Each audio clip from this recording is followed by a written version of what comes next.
रामकृष्ण हरी मित्रांनो, आपल्या व्हिडिओमध्ये तुमच्या सर्वांचे मनापासून स्वागत आहे। तर मित्रांनो, बऱ्याच गाडा मालकांचं म्हणणं होतं की तू दादा दुरी कशी देतोय, आम्हाला नक्की सांग, दुरीमध्ये काय वापरायचं, दुरी कशी द्यायची, दुरीचे फायदे काय किंवा देताना कोणती काळजी घ्यायची। तर मित्रांनो, आजच्या व्हिडिओमध्ये तुम्हाला मी हे सगळं सांगणार आहे। व्हिडिओ शेवटपर्यंत नक्की बघा।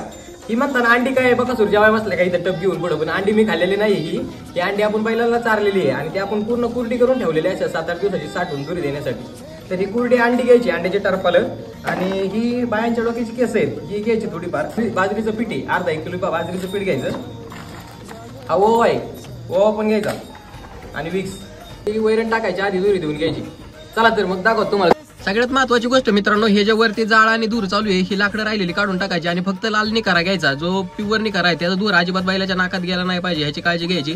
आणि नंतर हो का विक्स टाकायचं, केस टाकायची, अंड्याची टरपालं टाकायची, ओवा टाकायचा, बाजरीचं पीठ टाकून त्यानंतर टावेल असं गोल याड्यावरती पकडायचा, जेणेकरून बैलाच्या नाकामध्ये सगळा दूर गेला पाहिजे, त्याला नाकातून सगळे जे काय आहे ते बाहेर आलं पाहिजे। तुम्ही व्हिडिओमध्ये बघू शकता, टावेल गोल याड्यावरती धरल्यामुळे पूर्णपणे दूर त्याच्या नाकातोंडामध्ये चालू आहे। असं कमीत कमी मित्रांनो 8 ते 9 मिनिटं करत राहायचंय। पहिल्यांदा नाकातून त्याच्या काहीच येणार नाही, फक्त पातळ पाणी येईल आणि नंतर हो का असं पूर्णपणे घट्ट यायला सुरुवात होते। आपण रिझल्ट असल्याशिवाय बोलत नाही, आपण उगा बोल बच्चन टाकत नाही। तुमच्या सगळ्यांच्या फायद्यासाठी आपण काहीतरी तुमच्यापर्यंत पोहोचवण्याचा प्रयत्न करतोय।